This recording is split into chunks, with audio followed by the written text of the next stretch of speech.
Your Eminence, Metropolitan, Eminences, Your Excellency, the Governor, distinguished professors and members of the faculty, fathers, ladies and gentlemen, I should like to begin by expressing my profound gratitude for the great honor bestowed on me by this university today. It is indeed a great privilege to receive the title Doctor Honoris Causa from this Orthodox theological institution, an academic distinction which I value and appreciate deeply. My special gratitude is due at this moment, in the first place, to His Holiness the Catholicos Patriarch of all Georgia, Elias II, for having given his blessing for the bestowal of this distinction on me, and to the rector of this university, His Eminence Metropolitan Grigori of Poti, and the Academic Council for their decision to award me this title. As the Metropolitan of the Ecumenical Patriarchate, I feel deeply the historical ties which link my church with the Venerable Patriarchate of Georgia, going back, according to ancient tradition, to Saint Andrew the Apostle, who brought the gospel to our churches. And as one who has devoted his life to the study and teaching of theology, I recall at this moment with deep appreciation the great contribution of the historic country of Georgia to theology, philosophy and culture throughout the centuries, a contribution which continues in our own time. As inheritors of this rich theological and cultural tradition, which is common to our churches, we are called to continue it in a creative way, not simply by repeating it, but by making it relevant to the problems of our own culture today. This is the task of Orthodox theology in our time, and it is to this task that I should like to devote and submit to you some personal reflections. It has been said that whereas the 20th century has been devoted by Christian theology chiefly to ecclesiology, the present one will be the century of our anthropology. This is, of course, an oversimplification, but it is by no means an exaggeration. Theology is now forced to give space and priority to the burning issues of our time, all of which seem to be centered on humanity's place and the responsibility of the human being in the world. The advances of science and technology and the bioethical issues that they entail, the continuing conflicts between individual and collective interests, the dramatic crisis concerning human identity itself, and perhaps the most serious crisis of all concerning humanity's relation to its natural environment, all of these call for an urgent and deep reflection on the question of humanity's identity and its role and responsibility in the world today. So anthropology becomes the central focus of theology in our time. This situation challenges also Orthodox theology to reflect on its own role and responsibility today. The Orthodox Church is the Church of the Fathers. This is how the Orthodox define themselves in relation to the other Christian bodies. particularly the Roman Catholics, whose ultimate authority lies with the magisterium of the Church as expressed by the Pope, and the Protestants who stick to the Lutheran principle of sola scriptura, that is, the word of the Bible alone. For the Orthodox, patristic thought, as it was formulated by the ecumenical councils and the great fathers of the Church, constitutes the ultimate authority in the expression and formulation of the faith of the Church. This has led many Orthodox theologians to understand their task as a repetition of the patristic texts, a collection of passages from the patristic writings without any attempt to interpret them by using philosophical concepts borrowed from the culture of our own time. These so-called conservative Orthodox theologians appear to promote a sort of patristic fundamentalism, similar to the biblical fundamentalism that we find in certain Protestant circles. This approach to tradition is strongly opposed by the great, perhaps the greatest, Orthodox theologian and patristic scholar of the previous century, the late Father George Florovsky. What he had to say on this matter is worth repeating. Knowledge of the Fathers, he writes, cannot be achieved by any servile repetition of the patristic letter, as it cannot be achieved by biblical fundamentalism either. Servility is alien both to the Bible and to the Fathers. They are themselves bold and courageous and adventurous seekers of the divine truth. No renewal is possible without a return to the sources, but it must be a return to the source, the well of living water, and not simply a retirement into the library or a museum of venerable and respectable but outlived relics. This calls for the need to interpret patristic thought, that is, to apply to patristic scholarship what is today called hermeneutics. The historical approach, which denies any use of modern ideas in dealing with the texts of the past, has been strongly challenged in our own time as a false approach to tradition.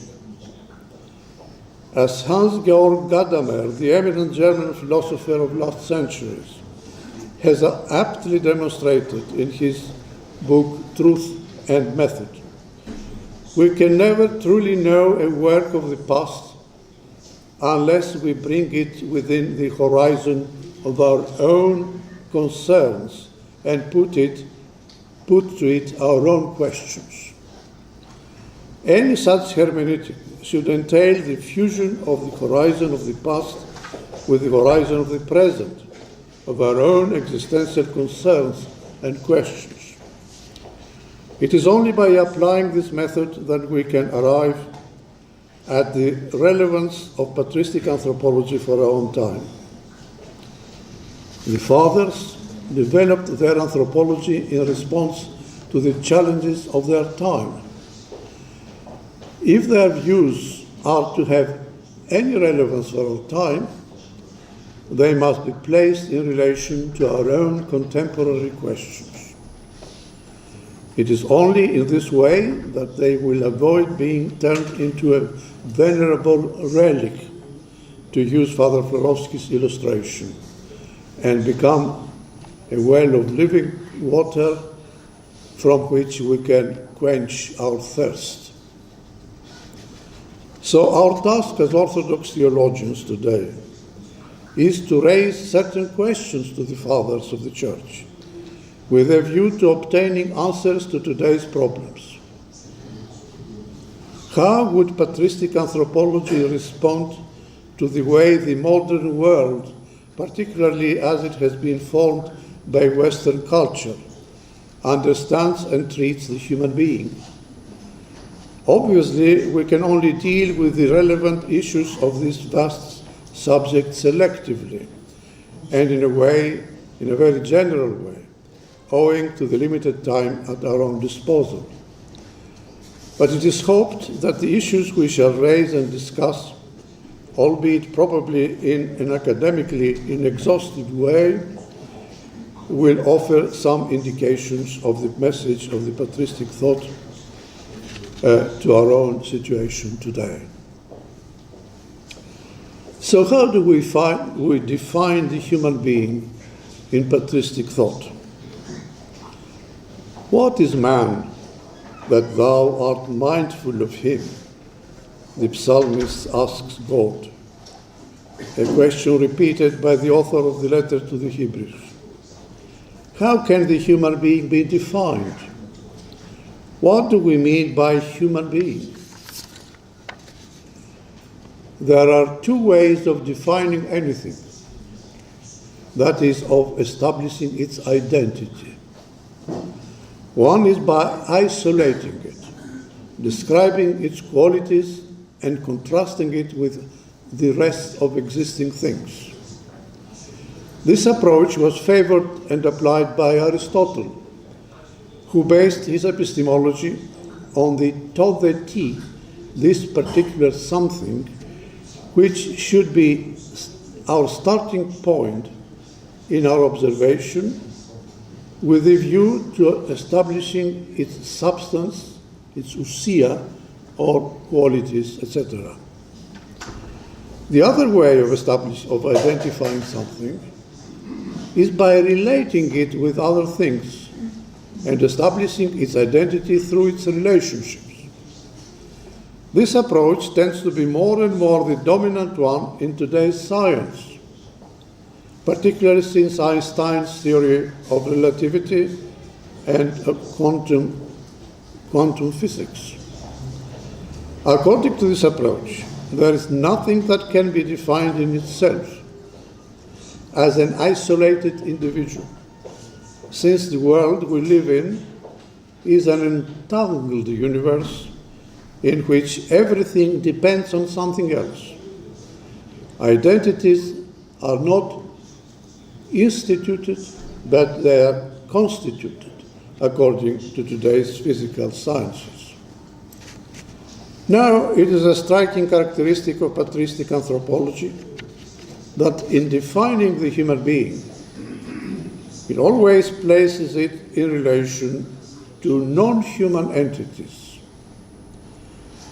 Thus, St. Gregory the Theologian describes the human being as, I quote, an animal composed of both an invisible and a visible nature, a sort of second creation, great in its smallness, earthly and heavenly, ephemeral and immortal, an animal dwelling here and moving elsewhere, and by disposition towards God, deified, theoumenon.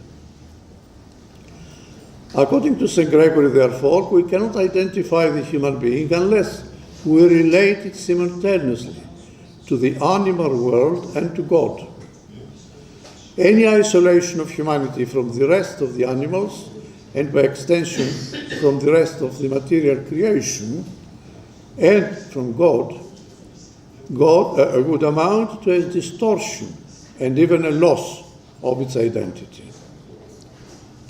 This relational identification of humanity is applied by the Fathers also when they approach humanity as a particular nature, distinct from other natures.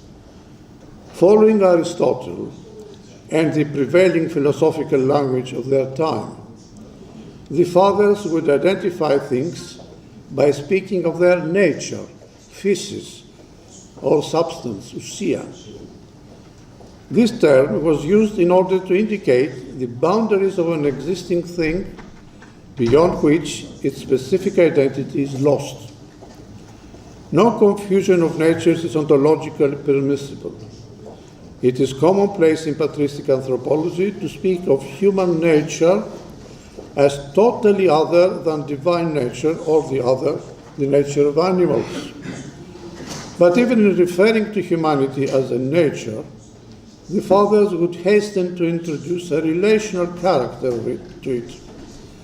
Humanity possesses in its nature qualities belonging by nature both to God, such as self-mastery, autoexousion, reason, etc., and to irrational animals. Humanity's nature is simultaneously capable of being God and animal.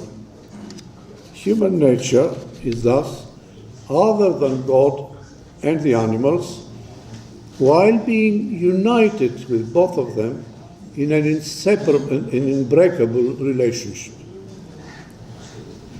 Now, this relationality is applied by the fathers also when they refer to the constitution of humanity, that is, when they analyze the human being into its components. It is well known that some of the fathers speak of humanity as possessing a bipartite composition, body and soul, while others prefer a tripartite one, body, soul, and spirit. In both cases, a link with God and animalhood is maintained. In the first case, the body links humanity with the animals and the soul with God, and in the second case, it is the body and the soul that relate humanity to the animals, while the spirit links it with God. The same interdependence applies also to the relation between the body and the soul of the human being. In the words of Athenagoras of Athens of the 2nd century AD, God gave independent being and life neither to the nature of the soul itself, nor to the nature of the body separately, but rather to men composed of soul and body. And as Father Florovsky comments, there will be no longer a man if the completeness of this structure would be broken. For us, he writes elsewhere, a body without a soul is a corpse, and a soul without a body, a ghost. Even when the fathers speak of the survival of the human soul after death, they do so with a view to the resurrection of the body, which will again give complete identity to the human being. As Athenagoras again writes, if there is no resurrection, human nature is no longer human. Following this relational approach to the human being, patristic anthropology can be properly understood if it is placed in the following perspectives. I will simply mention the titles of that because I don't want to take much of the time. It is the theological perspective, that is the relation of the human being to God, the social perspective, the relation of the human beings among themselves, and the relation with nature, the cosmological perspective, the human being being a microcosm of the universe as a whole. So I skip all this part and go now to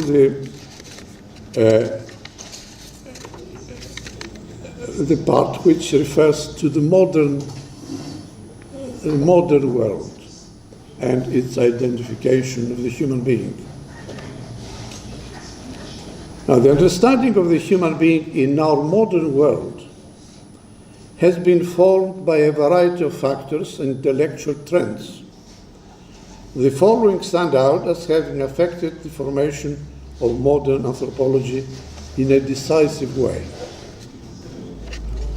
The first one is the rise and influence of rationalism. The understanding of the human being as a rational animal, a zoon logikon, did not appear for the first time in the modern era. It was used by Aristotle in classical Greece and continued to be a key notion in the patristic period and in medieval thought. In all of these cases, logos or reason was used in order to indicate a link between the human being, God, and creation.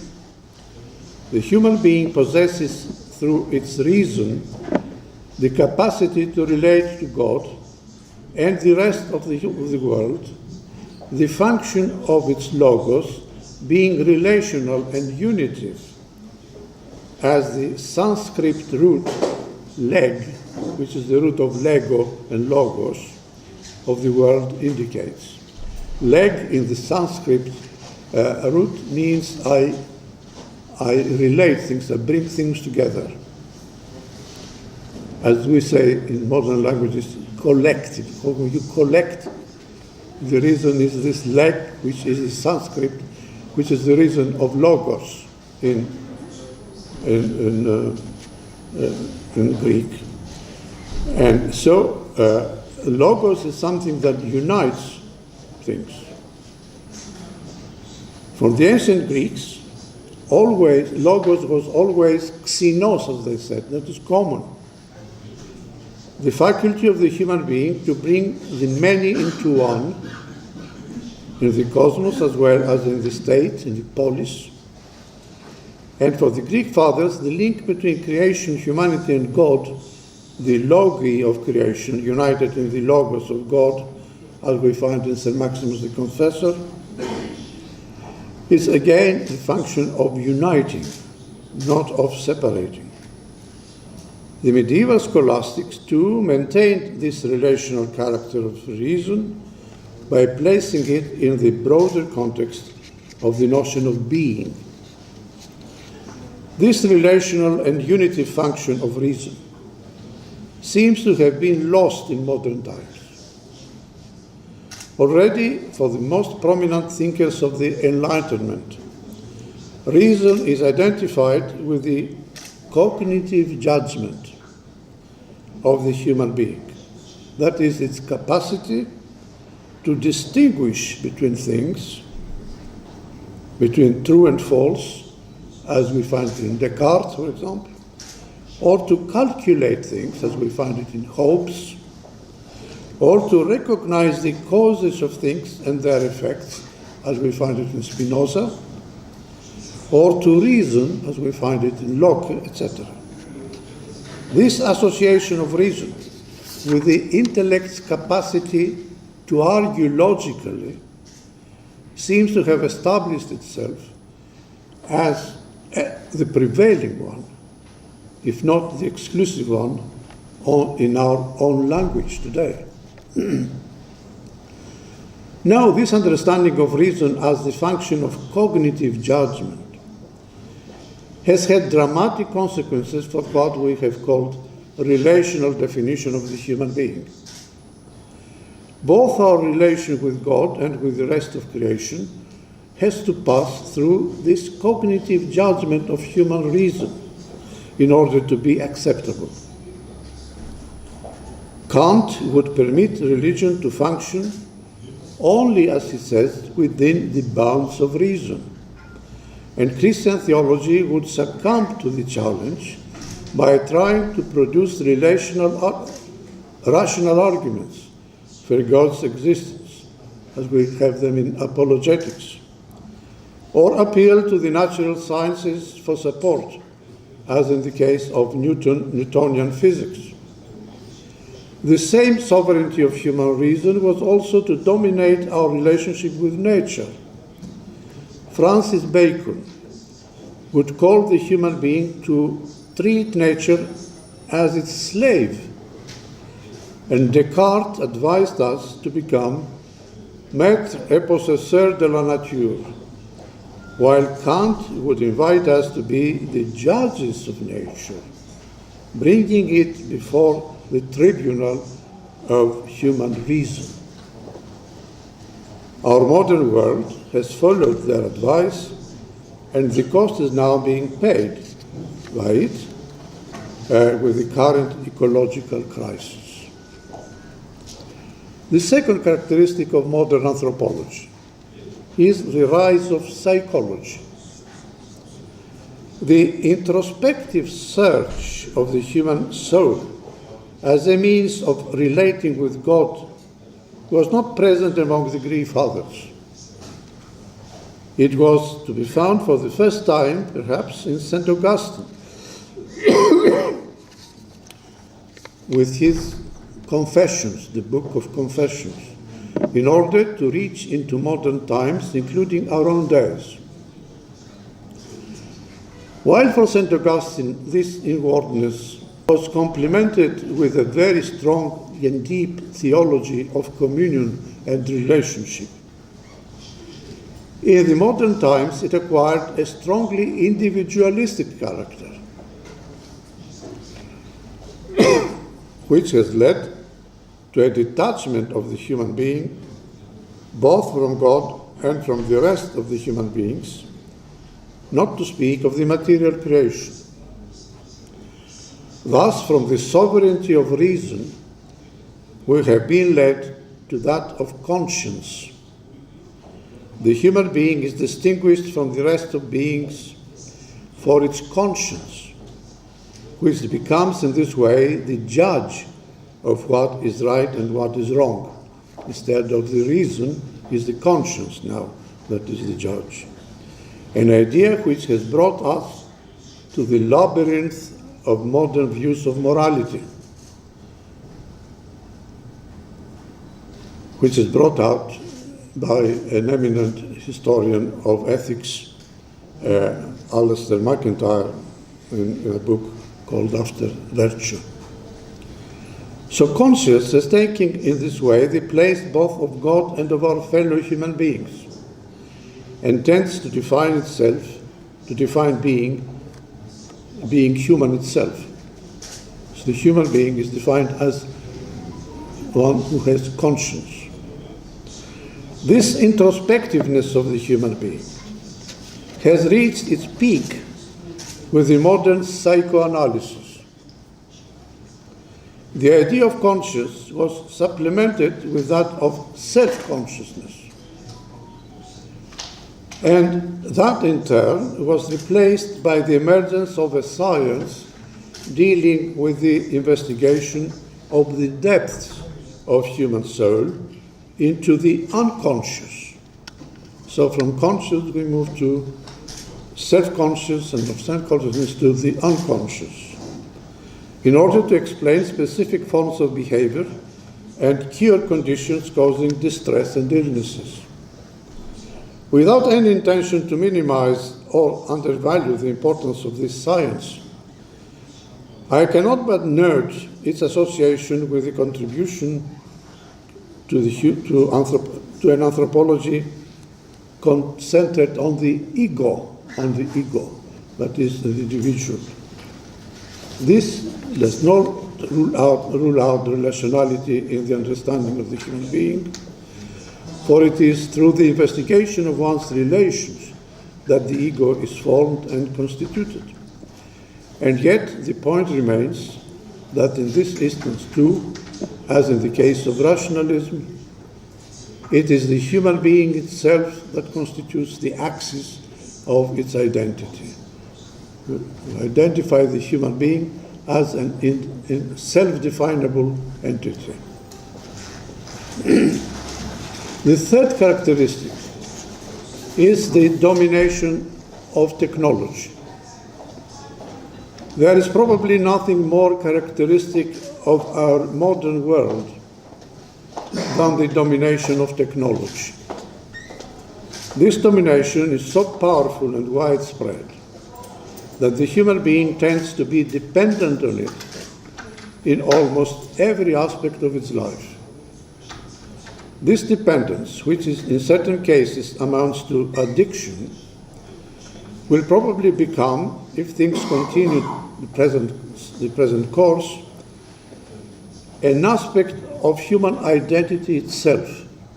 That is, the human being will be itself a technological object. The roots of modern technology are to be found in the rise of rationalism, to which we referred above. The understanding of human reason in terms of its ability to observe the world by establishing causes and effects, calculating, measuring, etc., has led the human being to treat nature as something to be counted, measured, and mapped, and finally predicted, controlled, intelligible, and useful. This means that the patristic view of creation, as drawing its intelligibility from a teleology deriving from its relation with God and humanity, would no longer affect anthropology.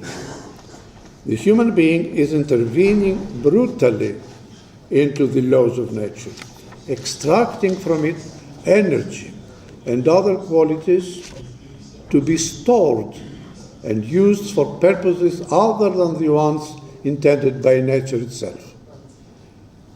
This is what Heidegger has defined as the modern technology, the drawing of energy and storing it and using it for other purposes than the nature intended it to use it. And even altering its laws, as it tends to happen with biotechnology in our days. When we come to digital technology, which all of us have, all of you rather, who don't have it in your pockets, which now constitutes an inseparable component of our lives, the relationship of the human being with the material world vanishes almost entirely. This kind of technology is based on the dematerialization of matter. Dematerialization of matter, making even our bodies redundant in communication. Human relationships occur on the internet. Many people claim to have thousands of friends through the Facebook without ever having shaken hands with them. And all this while the world is preparing itself to welcome in its life the artificial intelligent beings, some of which, or of whom, have already arrived. Is this the end of the Homo sapiens, the human being as we have known it in the past? Some thinkers like Harari seem to think so. It certainly looks like that, like the end of the human being as the fathers knew it. The consequences of this self-definition of the human being in modern anthropology acquire very serious existential significance in our time. The following cases may be used as illustrations. A. The bioethical problems of our time have to do with the way the human being is approached and understood. In most, if not in all cases, the bioethical problems result from a neglect of the relational nature of the human being. Every success in scientific progress seems to profit one human being at the expense of other human beings, or of human nature as a whole, on which the existence of the human being itself depends. Biomedical technology, for example, seems to treat the human being in total isolation from its relations, as if it were simply an individual biophysical object. The possibility of transferring bits of human genes into laboratory animals, which is already practiced by scientists, makes it possible to cure human diseases, but by an intervention into animal nature. But it may make it possible also to alter the human nature itself, by applying the same method in the reverse way. Unless the human being bears constantly in mind that its own nature can exist as human only in relation with non-human natures, it may end up with the loss of human nature itself. The relational definition of the human being by the fathers can serve as a criterion in bioethical questions, so that scientific progress may enhance and not damage human identity. B. The social problems of our time. The conception of the human being as an individual has been questioned in modern times, not only in theology and philosophy, but also in social sciences. And yet, the problem of the relation of the individual to society continues to be present. How can the interests of the individual be reconciled with those of society? If the human being is free in choosing or rejecting its relations, is it not free to reject the interests of the others if they conflict with its own? The problem seems to have been solved in modern societies in a way that kept the idea of the individual intact. One is free to do anything provided that the freedom of the others is respected. My freedom ends at the point when the freedom of the other begins, which means that the individual continues to be individual, even in relating with other individuals. The rights of the human being are nothing else but the rights of the individual. In order to provide a justification for this, modern democratic constitutional theories have appealed to the principle of natural law. Every individual has the right to be free because it possesses the same human nature. Natural law becomes thus the basis of reconciling the individual with society. On this basis, the individuals are called to agree freely among themselves through a kind of social contract, which we find a suggestion we find in Hobbes, by which a war of men against all men is avoided. The motive is clearly the instinct of self-preservation, which is recognized by human reason. As the political history of modern times aptly demonstrates, the relation between the individual and society has never ceased to be problematic.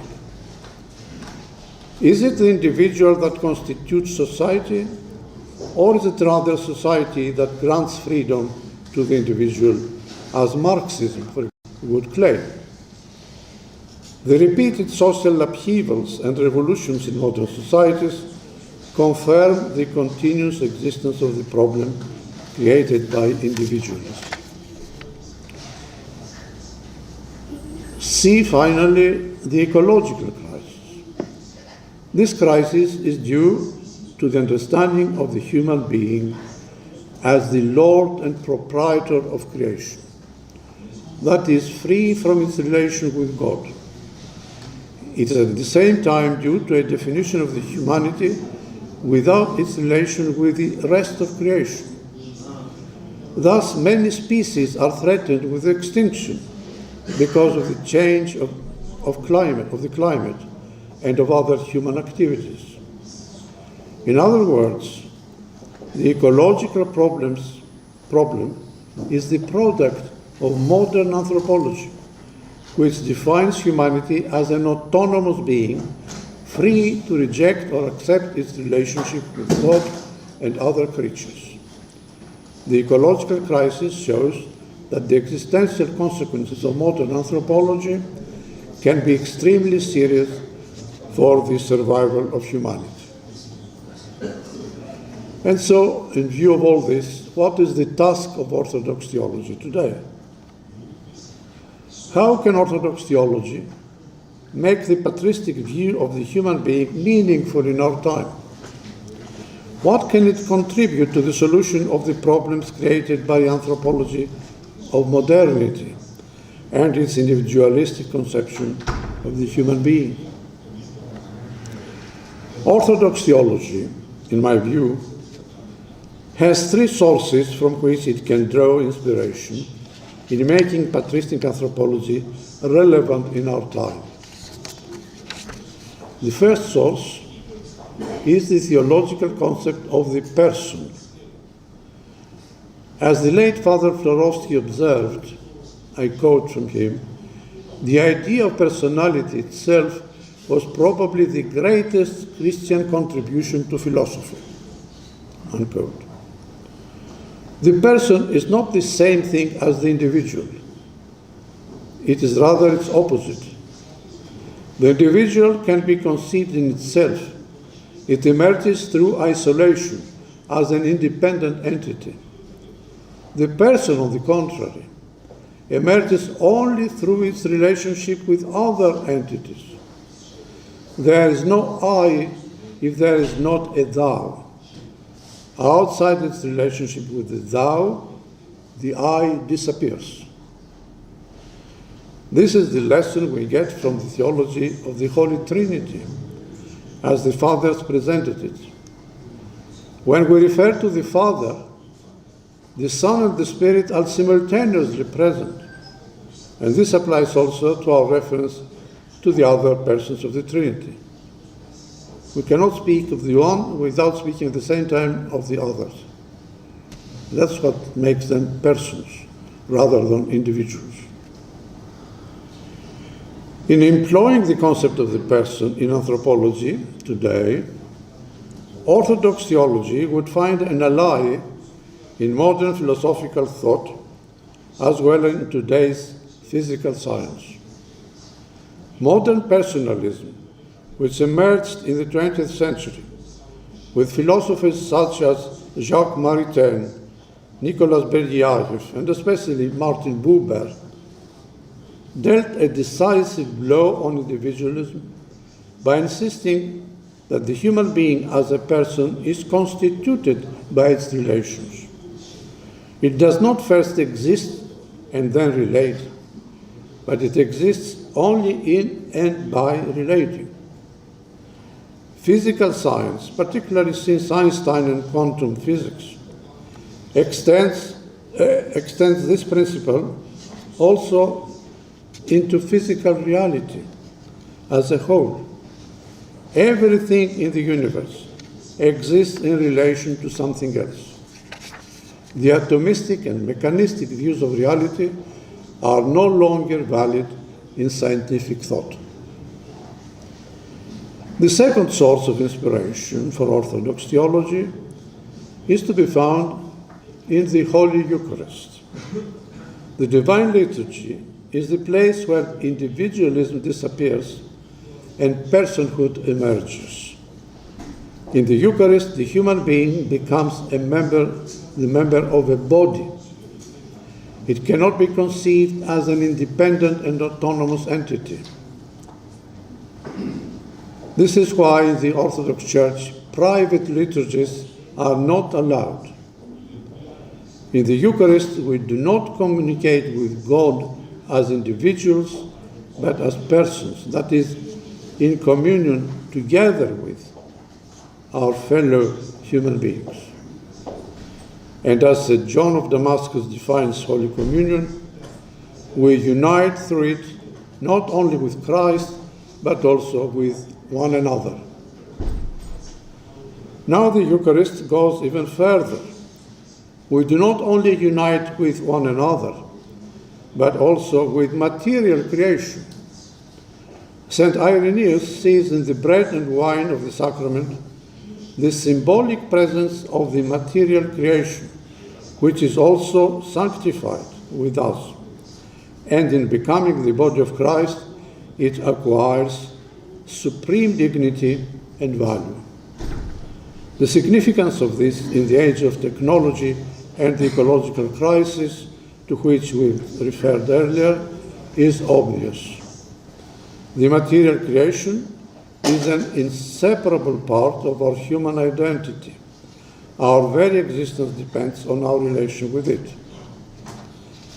Finally, Orthodox theology can draw inspiration from the ascetic tradition and the spirit which characterizes it. Modern culture seems to promote individualism and eudaimonism in its various forms, stressing the individual rights as a cultural idea in society. The ascetic tradition, which has permeated the ethos of the Orthodox people throughout the centuries, with the practice of fasting and almsgiving, can act as an antibody against the prevailing spirit of greed and consumerism, which lies at the root of our ecological crisis. Orthodox asceticism aims at nothing else but the fight against self-love and individualism, and in this respect, at teaching the human being to become a person and to acquire a Eucharistic ethos in its life. So, eminences and dear brothers and sisters, my aim in this address, which I hope has not tired you too much, has been to offer some suggestions concerning the legacy and the task of Orthodox theology in our time. I have concentrated my attention on the subject of anthropology because human identity lies at the very heart of the crisis of our present culture, as it is shaped by modernity and now by postmodernity, which denies and rejects the notion of identity itself. The apotheosis of individualism in modern culture is showing its various existential consequences for humanity and even for creation. Orthodox theology cannot simply repeat the tradition it has inherited. It must interpret it with concepts and categories of our own time, and must be in dialogue with contemporary philosophy, art, and even science. Orthodoxy has a great deal to contribute to today's world. The patristic legacy, the liturgical and ascetic tradition, all of this contains an existential significance which must be brought out and presented in the language and the concerns of our contemporary world. The task is not easy, but we can be faithful to the Fathers only if we undertake it. And by their intercessions and grace of God, our effort will prove that the teaching of the Fathers can be really a well of living water from which humanity may quench its thirst.